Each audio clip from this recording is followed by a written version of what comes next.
कभी कभी जिंदगी की सबसे बड़ी खुशियों में भी एक अधूरी कमी छुपी होती है। और आज की इस शादी में भी एक ऐसा राज खुलने वाला है जिसे सुनकर आपका दिल रो पड़ेगा।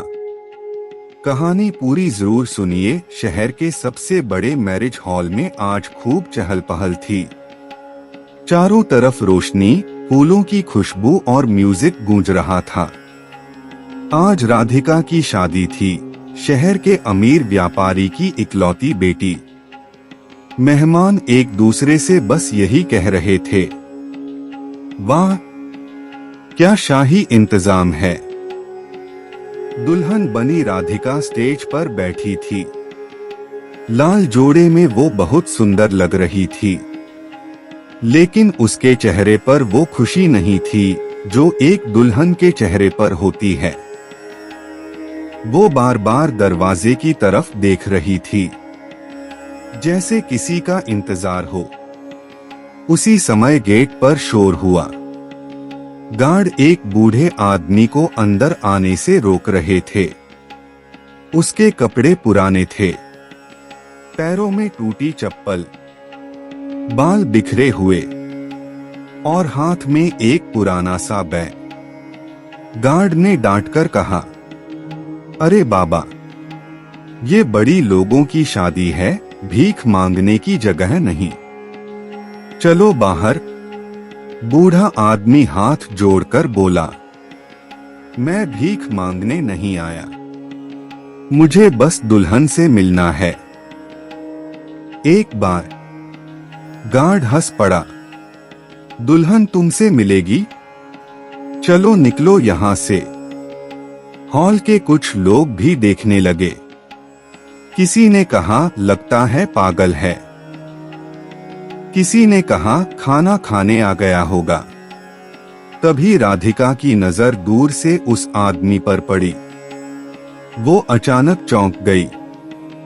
उसकी आंखें फैल गईं, सांस तेज हो गई, हाथ कांपने लगे। वो धीरे धीरे खड़ी हुई। सब हैरान, दुल्हन स्टेज से क्यों उतर रही है? राधिका भागते हुए गेट तक पहुंची और उस बूढ़े आदमी को देखते ही रो पड़ी। पापा। पूरा हॉल एकदम शांत हो गया। लोग एक दूसरे को देखने लगे। ये क्या? इसके पापा तो बड़े बिजनेसमैन हैं। फिर ये कौन है? बूढ़े आदमी की आंखों में भी आंसू आ गए। उसने कांपते हाथों से राधिका के सिर पर हाथ रखा। बेटी, तू बहुत बड़ी हो गई। राधिका जोर जोर से रो रही थी। उधर स्टेज पर खड़े उसके पिता का चेहरा गुस्से से लाल हो चुका था। कुछ बड़ा सच सामने आने वाला था। हॉल में खड़े सभी लोग हैरानी से ये दृश्य देख रहे थे। राधिका उस बूढ़े आदमी से लिपटकर रोए जा रही थी। पापा, आप कहाँ चले गए थे? लोगों में फुसफुसाहट शुरू हो गई। ये क्या बोल रही है? इसके पापा तो यहीं खड़े हैं। तभी राधिका के अमीर पिता तेज कदमों से आगे आए। उनकी आंखों में गुस्सा था। उन्होंने गार्ड से कहा, इसे तुरंत बाहर निकालो, ये पागल है। राधिका चौंककर उनके सामने खड़ी हो गई। नहीं, कोई इन्हें हाथ नहीं लगाएगा। पूरा हॉल सन्न रह गया। पहली बार किसी ने उस बड़े आदमी के सामने ऊंची आवाज में बात की थी, वो भी उसकी अपनी बेटी। उन्होंने गुस्से में कहा, राधिका, तुम्हें पता भी है ये कौन है? राधिका की आंखों से आंसू बह रहे थे। हाँ, ये मेरे पापा हैं। इतना सुनते ही सब लोग चौंक पड़े। अमीर पिता चीखे, पागल हो गई हो तुम, तुम्हारे पापा मैं हूं। बूढ़ा आदमी पीछे हटने लगा। नहीं बेटा, मैं चला जाता हूँ। मैं तुम्हारी खुशियों में दाग नहीं लगाना चाहता। राधिका ने उसका हाथ कसकर पकड़ लिया। नहीं पापा, आज सच सबको पता चलेगा। हॉल में सन्नाटा छा गया। राधिका कांपती आवाज में बोली, ये वही इंसान हैं जिन्होंने मुझे बचपन में सड़क से उठाकर पाला। जब मैं कचरे के ढेर के पास रो रही थी, तब इन्होंने मुझे अपनी बेटी बनाया। लोग हैरान रह गए। और आप, उसने अपने अमीर पिता की तरफ देखा। आपको मैं अनाथालय में मिली थी। आपने मुझे गोद लिया। लेकिन मेरे असली पिता ये हैं जिन्होंने मुझे जीना सिखाया। अमीर पिता का चेहरा बदल गया। उन्होंने धीरे से पूछा, तो तुमने मुझे कभी बताया क्यों नहीं? राधिका रोते हुए बोली, क्योंकि मुझे डर था कहीं आप इन्हें अपनाने से मना ना कर दें। बूढ़ा आदमी सिर झुकाकर खड़ा था। मैं बस दूर से अपनी बेटी की शादी देखना चाहता था, इसलिए चला आया। पूरा हॉल भावुक हो चुका था। आज शादी में एक ऐसा सच सामने आया था जिसने अमीरी और गरीबी का फर्क छोटा कर दिया था। हॉल में हर किसी की आंखें नम थीं। राधिका का हाथ अब भी उस बूढ़े आदमी के हाथ में था। वो उसे छोड़ने को तैयार ही नहीं थी। अमीर पिता कुछ देर चुप खड़े रहे, फिर धीरे धीरे उस बूढ़े आदमी के पास आए। आपने मेरी बेटी को बचाया, पाला और आज तक कभी मिलने नहीं आए। क्यों? बूढ़े आदमी ने नजरें झुका ली। साहब, गरीब आदमी हूं।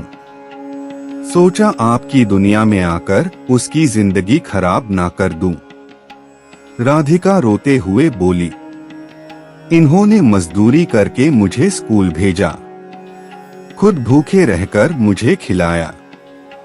जब मैं बीमार थी तो रात रात जागे थे। पूरा हॉल सुन रहा था। बूढ़ा आदमी धीरे से बोला, जब आप लोग उसे ले गए, मुझे लगा अब मेरी बेटी राज करेगी, इसलिए दूर हो गया। अमीर पिता की आंखें भर आईं। उन्होंने पहली बार उस आदमी के सामने हाथ जोड़ दिए। आज से आप दूर नहीं रहेंगे। आप ही इसके असली पिता हैं। हॉल तालियों से गूंज उठा। पंडित जी ने कहा, दुल्हन के कन्यादान का समय हो गया है। सबकी नजरें अमीर पिता पर थीं, लेकिन उन्होंने राधिका का हाथ पकड़कर बूढ़े आदमी के हाथ में रख दिया। कन्यादान पिता करता है और आज ये हक आपका है। बूढ़े आदमी के हाथ कांपने लगे। नहीं साहब, मैं कैसे? राधिका मुस्कुराई और बोली, आज मेरी शादी तभी पूरी होगी जब मेरे दोनों पापा साथ होंगे। दूल्हा भी आगे आया। पिताजी, हमें भी एक नहीं दो आशीर्वाद चाहिए। आखिरकार दोनों पिता साथ बैठे और दोनों ने मिलकर राधिका का कन्यादान किया। पूरा माहौल भावुक हो गया। कई मेहमान आंसू पोंछ रहे थे। आज शादी में रिश्तों की असली कीमत समझ आ रही थी। शादी की रस्में पूरी हो चुकी थीं। विदाई का समय आया तो राधिका सबसे ज्यादा अपने बूढ़े पिता से लिपटकर रोई। अब कभी छोड़कर मत जाना। बूढ़ा आदमी बोला, अब तो तूने मुझे सबके सामने अपना लिया। अब मैं कहाँ जाऊंगा बेटी? अमीर पिता उसके कंधे पर हाथ रखकर बोले, अब आप कहीं नहीं जाएंगे। आप हमारे साथ ही रहेंगे। हमारे घर नहीं, अपने घर चलिए। बूढ़े आदमी की आंखों से आंसू बह निकले। आज पहली बार उसे लगा वो गरीब नहीं है, वो दुनिया का सबसे अमीर इंसान है। गाड़ी चल पड़ी। राधिका विदा हो गई, पर पीछे खड़े दोनों पिता एक दूसरे को देखकर मुस्कुरा रहे थे। उस दिन सबने समझा, खून का रिश्ता बड़ा नहीं होता, पालने वाला ही सच्चा अपना होता है। अगर कहानी दिल को छू गई हो तो वीडियो को लाइक करें, चैनल को सब्सक्राइब करें, कमेंट में अपनी राय लिखें और शेयर जरूर करें।